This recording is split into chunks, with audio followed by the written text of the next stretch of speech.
My name is Taylor McMahan. I am, so originally I had started a path of visual arts and straight away, like we all do. I had started at School of the Arts in the visual arts program and proceeded to Western Carolina and then had my coming to needing to walk away from a moment and left and joined so I build wigs for the entertainment industry at this point. And after 10 years decided to come back to it. So this is kind of my step away from the world to reignite my passion back into this side of things. So what is your primary focus and what have you been working on? So traditionally, I've always been really focused around people and just like the stories we all carry through our lives, focusing on how we can tell our stories through our portraits, through, all the varying forms of experimentation through that route, which is what led me to the wigs originally. And I decided I needed to focus on something I knew and what better than my own life and the process that I've come through in my life to get to this point. So I'm just chewing through stories of my life that led me to one today, but also that I think are kind of universally shared with a lot of women that go through motherhood. And to clarify, became a mother 3 years ago. And just that what we carry on through each other and through our lives, and just the scars and the joys we bring with us for the journey. So that's what I've been working on. Just finding that correlation and how I can bring it out to anyone that's going to be in the room that they might feel a little bit less isolated in the world. What is your primary source of influence and inspiration? It's as of lately, it's been very small little flashes of inspiration. I used to kind of look for grander, big gesture, like just the symbolism and trying to be the loudest, artist in the room. How can I scream my message? But then during the last 3 years, it's come to a point of like mundane, where every day is the same cycle, the same routine, the little joys that really are actually the gum to the lives that we hold. So all my inspirations as of now have come from these tiny little moments, like sunlight come through windows, what little trinkets, like I'll have jars of acorns my daughter brings me, stuff like that. Just like the things that you see in day to day, right? Why is someone's hands dirty? What story is there in that? So it's just the marks that our everyday life have been leaving on me a little bit more.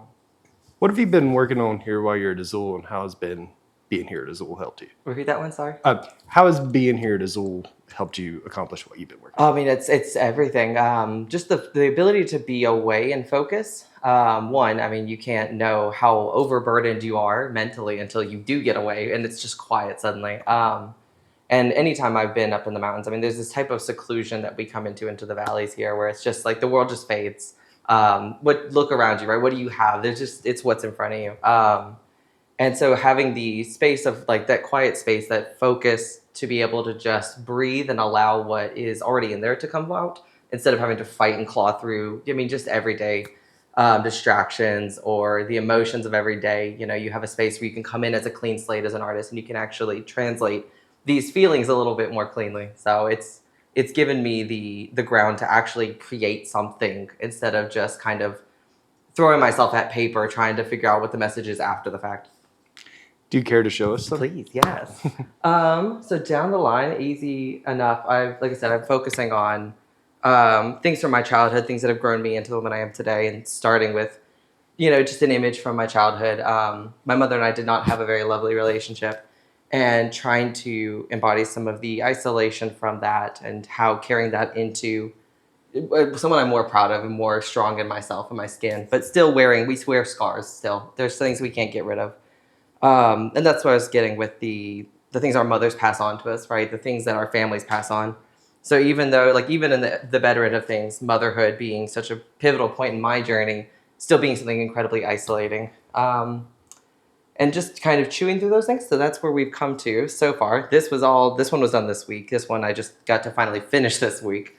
And then I've been also doing little series of places that correlate to the points of my life that really attached to. So this one was out out towards Cullowhee, it's technically in East Lepore.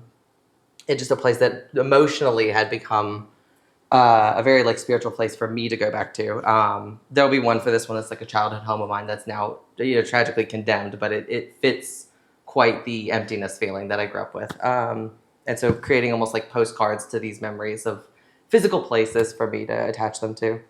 Haven't figured out where that house will be for this one yet, but we're getting there.